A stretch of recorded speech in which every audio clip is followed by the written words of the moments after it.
They had the judges in their pocket, yeah. The gavels, pre-bought. The verdict, written. The courtroom, just a stage. And you. You were the audience clapping for justice. Isn't that funny? They shook hands in the dark, signed deals in invisible ink. And when the lights came on, they called it law. They called it order. They called it the system. But the whole truth, the whole game was rigged before you even walked in. See, that's the joke, not the chaos. Not the corruption. The joke is that they made you believe it was fair. You trusted the scales, but the scales were leaning. You trusted the rules, but the rule book was written by the winners. And tonight, we're not here to cry about it. We're not here to beg. We're here to expose the punchline. Because when the judges are in their pocket, when the law bends like paper, when the powerful laugh behind polished desks, there's only one question left. What happens? When the whole world stops playing along? Hehe, let's begin. They told you it was sacred. Marble floors. Wooden benches polished by generations of truth. A flag standing tall in the corner like a silent guardian of fairness. The judge sitting high above everyone else, like some wise old guardian of morality. But look closer, squint your eyes just a little. Doesn't it feel like a theater? The courtroom was never about justice. It was about performance. The judge in the robe, that's just costume design. The gavel, a prop. The lawyers, trained actors delivering dramatic monologues, objecting at just the right moment, pacing the floor like they rehearsed it 100 times. And the jury. Oh, the jury is the audience participation segment. Carefully selected, carefully guided, carefully influenced. You thought it was about evidence. It was about storytelling. Who tells it better? Who frames it cleaner? Who paints the villain darker and the hero brighter? Facts don't win cases. Narratives do. Emotions do. Power does. And while you sit there believing the scales are balanced, someone behind the curtain is pulling the strings. Phone calls made before the trial even begins. Handshakes exchanged in quiet hallways. Favors owed. Favors collected. The verdict doesn't always echo from the evidence. Sometimes it echoes from influence. Funny, isn't it? They say, "All rise," and everyone stands up as if morality just walked into the room. But morality doesn't need a robe. It doesn't need a stage. If justice were truly blind, it wouldn't need spotlights. The courtroom feels official because it was designed to feel official. High ceilings to make you feel small. Formal language to make you feel ignorant. Procedures so complex you stop questioning them. It's psychological architecture. It conditions you to believe that whatever happens there must be legitimate, because it looks legitimate. But a stage can look like a palace. A lie can sound like poetry, and a verdict can feel like truth, even when it's purchased. Power doesn't scream in a courtroom. It whispers. It smiles. It shakes hands. It sponsors campaigns. It networks at private dinners. And by the time the trial begins, the ending has already been drafted in someone's office far away from public eyes. You think the battle starts when the lawyers speak. No. The battle started months ago, maybe years ago, when alliances were formed, when loyalties were bought, when influence spread like perfume in expensive rooms. The trial is just the final act, and oh, how convincing it is. Witnesses swear on holy books. Lawyers pound the table with righteous anger. The judge warns everyone about perjury and decorum. It feels intense. It feels serious. It feels real. But so does a movie when the music swells at the perfect moment. You clap for justice when the right side wins. You shake your head when the wrong side walks free. And you walk away believing the system worked, because that's how the script was written. The courtroom wasn't built to guarantee justice. It was built to preserve authority. It reinforces hierarchy, the elevated bench, the structured seating. The language only insiders fully understand. It reminds you who has power and who doesn't. It reminds you that you are small and the institution is vast. And when something feels vast, people stop challenging it. That's the brilliance of the stage. It doesn't need to hide corruption completely. It just needs to wrap it in ritual. Ritual makes people obedient. Ritual makes outcomes feel sacred. They don't need everyone to believe the system is perfect. They just need enough people to believe it's necessary. Because once you accept the stage as reality, you stop looking for the wires above it. And the real performance isn't what happens in front of you. It's what happens before you ever take your seat, before the lights turn on, before the judge says a single word. That's where the script is finalized. That's where the roles are assigned. That's where justice sometimes quietly changes costumes and steps aside, letting power take center stage while everyone watches the show, convinced they're witnessing something pure, something untouchable, something sacred, never realizing they bought a ticket to an illusion that was never meant to reveal the truth. Power doesn't kick the door down. It doesn't always arrive with sirens and smoke. No, that would be too obvious. Real power is quieter than that. It studies you. It smiles at you. It convinces you that what you're choosing was your idea all along. You think you're free because no one is shouting orders at you.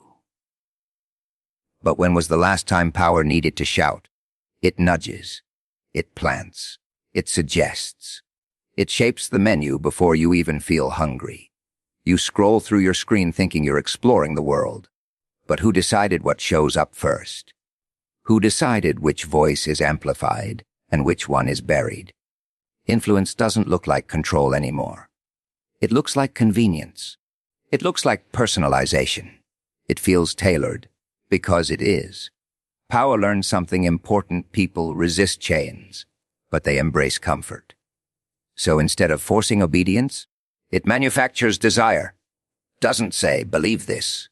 It says, everyone already believes this. It doesn't say, follow this path. It says, this is the only path that makes sense. And suddenly you're walking exactly where it wanted you to go. Funny how that works. It doesn't silence opposition by eliminating it. It drowns it in noise. It floods the room with so many voices that truth becomes exhausting to find. Confusion is more effective than censorship. If people can't tell what's real, they eventually stop trying. Power understands psychology better than you think. It knows fear motivates. It knows outrage spreads. It knows division keeps people distracted. While you argue with your neighbor about ideology, it quietly rearranges the board, and you never even notice the pieces moving. It sponsors both sides, funds both narratives, keeps the fight alive, because conflict keeps attention away from structure.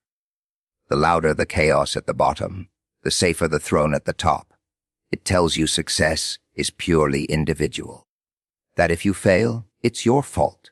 Work harder, grind longer, compete with everyone around you, and while you're busy proving yourself worthy, you never question the rules of the competition. The rules were written long before you entered the race. Power doesn't just influence laws, it influences culture. It defines what is respectable, what is shameful, what is ambitious, what is realistic. It shapes what you dream about. It decides which dreams feel possible and which ones feel ridiculous. That's not force. That's programming. You laugh at certain jokes because society trained you to. You fear certain outcomes because narratives trained you to. You admire certain lifestyles because marketing trained you to. None of it feels forced. That's the magic trick. When manipulation feels natural, it becomes invisible. And the most brilliant part, it gives you the illusion of rebellion. It sells you counterculture. It markets resistance as a brand. Even your anger can be monetized. Even your protest can be packaged. You think you're fighting the system while feeding it. Power doesn't need to control every individual thought. It just needs to control the boundaries of acceptable thought. Stay within the lines. Debate within the frame. Choose between the options presented. Freedom within a cage still feels like freedom if the cage is big enough. And when someone steps outside the script, they're labeled unstable, unrealistic, dangerous. Not always jailed. Not always silenced directly. Just discredited, marginalized, made irrelevant. Because the greatest form of control is not physical restraint. It's narrative dominance. If power can define what is normal, it doesn't need to enforce obedience. Society will do it for them. People will police each other, mock each other, cancel each other, shame each other, all while believing they're acting independently. That's the elegance of it. No chains, no visible dictator. Just a web of influence so intricate that you participate in maintaining it. You defend it. You justify it. You internalize it. Power doesn't rule by force anymore. It rules by shaping perception, by guiding emotion, by scripting possibilities so subtly that by the time you realize something feels off, you can't quite explain why, and that confusion keeps you right where it wants you. Compliant, distracted, convinced that the choices you're making were always yours, never seeing the invisible hand that gently turned the wheel while you smiled and called it destiny. Justice wasn't stolen in broad daylight. It wasn't dragged out of the courtroom kicking and screaming. No, it was negotiated, signed away quietly, smiled over. Toasted with expensive glasses in rooms you'll never enter. Justice wasn't defeated. It was purchased. You were told the law is blind, that it doesn't see wealth, status, or power. But open your eyes for just a second. Who can afford the best lawyers? Who can stretch a case for years until the other side runs out of money? Who can bury evidence under paperwork so thick it suffocates truth? Blind justice somehow recognizes a premium membership. Money doesn't just buy comfort. It buys time, it buys influence. It buys experts who can twist a narrative until guilt looks like misunderstanding and crime looks like strategy. It buys consultants who understand loopholes better than morality. It buys delay after delay after delay, until exhaustion replaces outrage, and exhaustion is cheaper than innocence. You think the verdict was about facts, but facts are fragile. They can be framed, contextualized, reframed again. A skilled defense doesn't always prove innocence. It creates doubt, and doubt is enough. All it takes is one crack in certainty. Meanwhile, the poor don't purchase doubt. They inherit assumptions. They can't afford an army of specialists. They rely on overworked public defenders juggling dozens of cases. They don't get months to craft the perfect narrative. They get minutes. Minutes against millions. Justice becomes a marketplace. The highest bidder doesn't always win because they're right. They win because they can outlast, outspend, outmaneuver. They understand the system not as a moral compass, but as a chessboard. And chess isn't about fairness.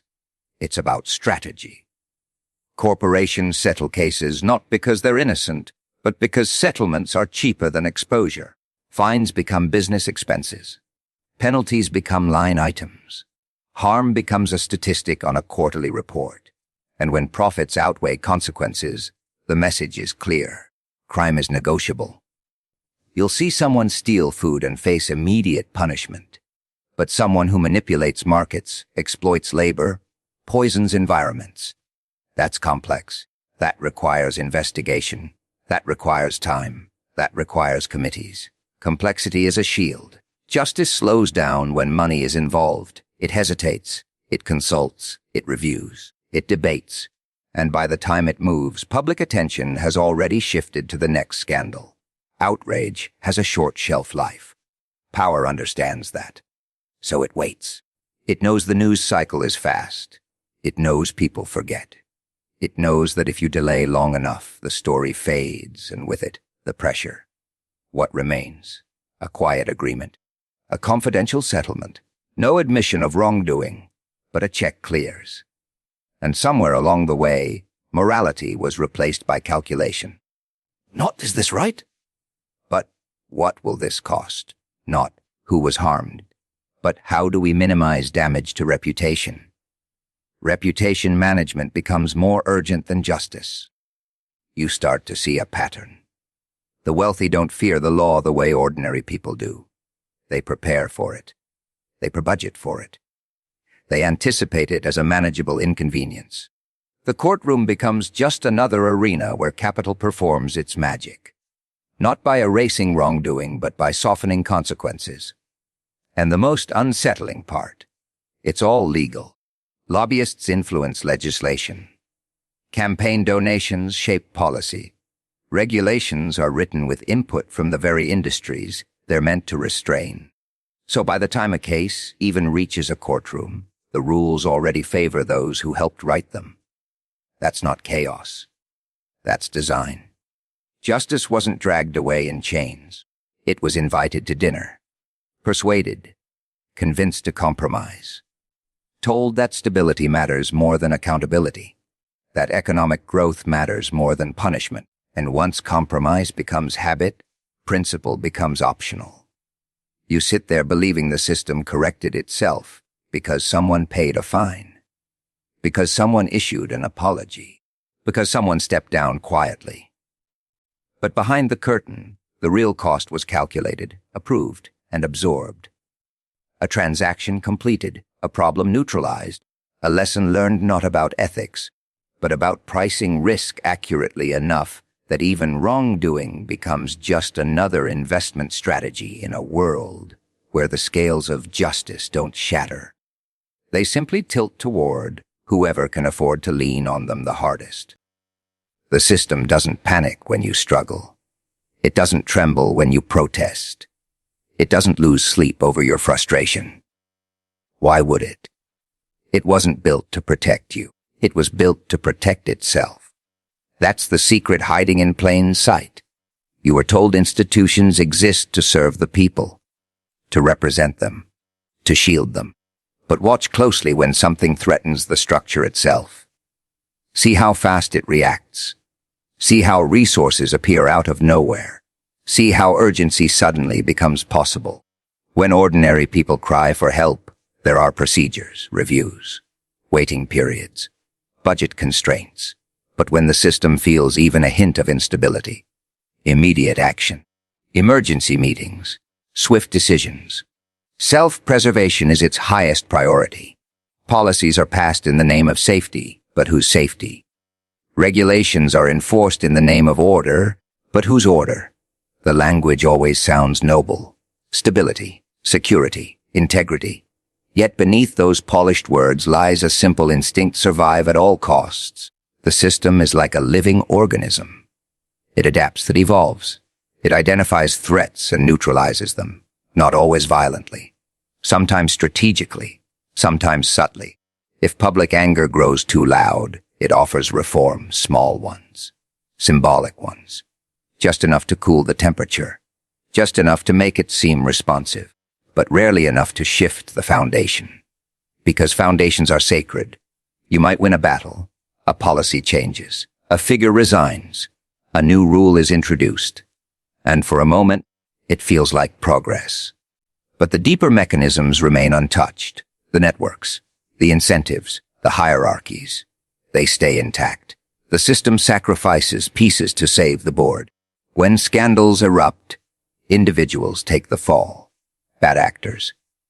Isolated incidents. The narrative frames corruption as an exception rather than a feature.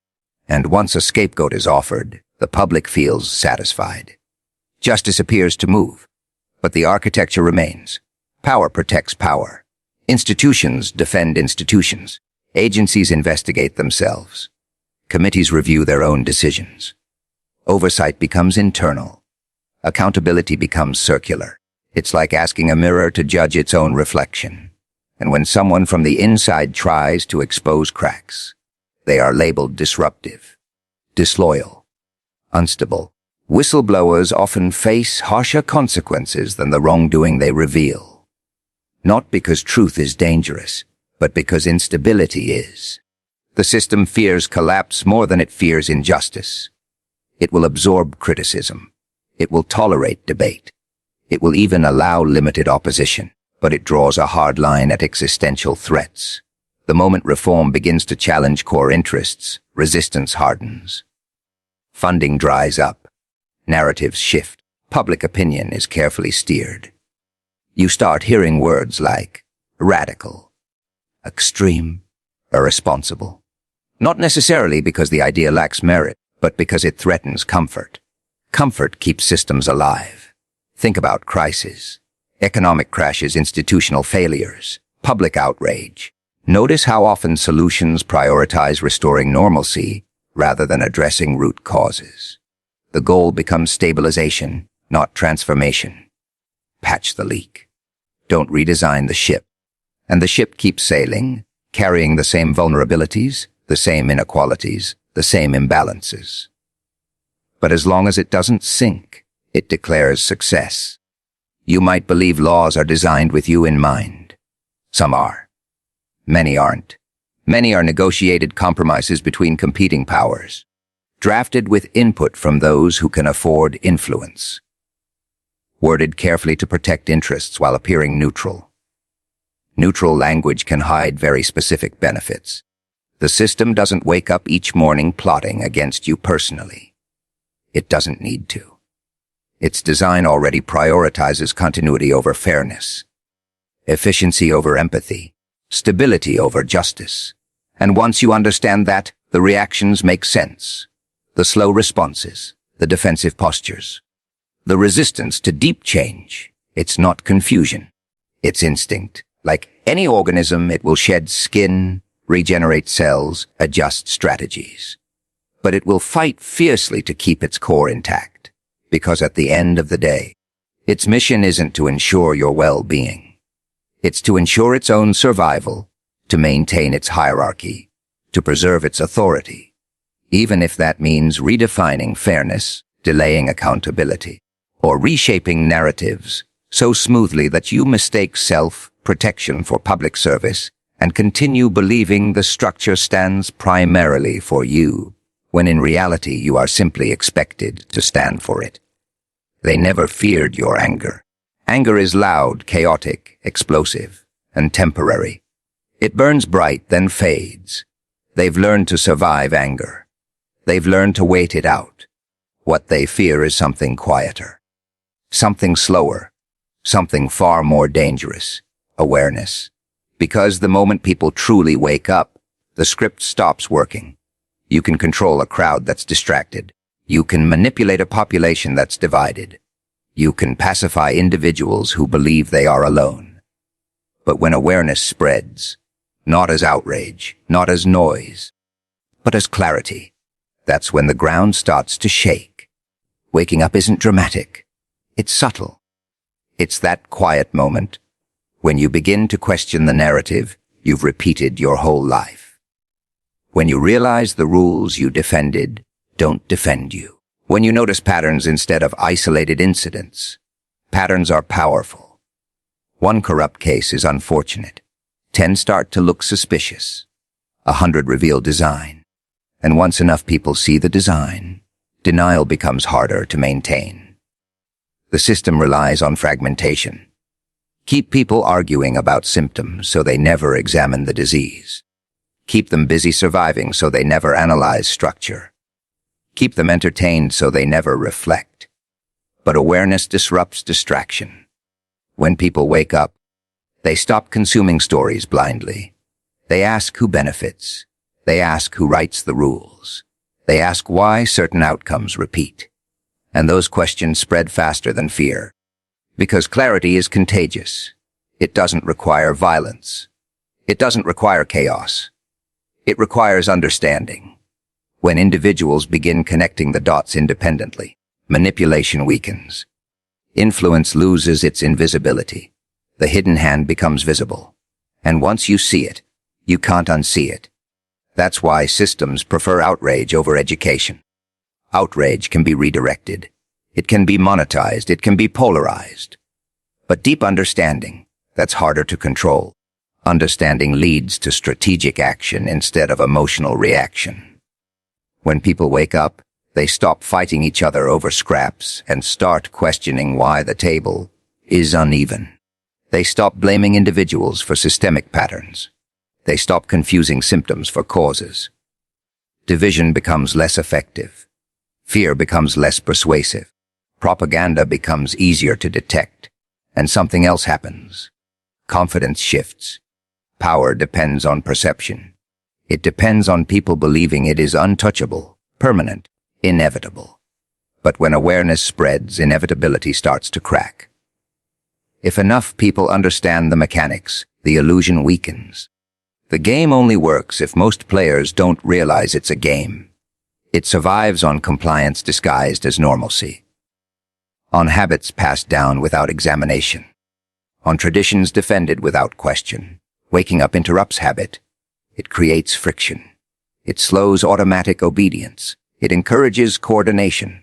And coordination changes dynamics. A single voice can be ignored. A unified awareness is harder to dismiss. That's when narratives shift. That's when reforms become real instead of symbolic. That's when accountability becomes demanded rather than requested. But waking up isn't comfortable. It requires confronting uncomfortable truths. It requires admitting that some beliefs were manufactured, that some trust was misplaced, that some systems are more self-serving than protective. Comfort resists that realization. Still, once awareness reaches a tipping point, momentum builds quietly. Conversations deepen. Information circulates. Critical thinking replaces blind acceptance. And the most dangerous part, it doesn't need a leader. It doesn't need a single movement. It spreads through ordinary people thinking independently at the same time. That's when the balance shifts, not because of chaos, not because of destruction, but because perception transforms. And when perception transforms collectively, power has to adapt or lose legitimacy. They don't fear your rage. They fear the day you fully understand the structure, recognize the patterns, connect the influences, and calmly decide you will no longer participate in illusions that depend entirely on your unconscious cooperation. Because once enough people withdraw blind belief and replace it with deliberate awareness, the entire game changes without a single shout, without a single explosion, just a quiet, unstoppable shift in consciousness that no stage, no script, no carefully crafted narrative can easily contain.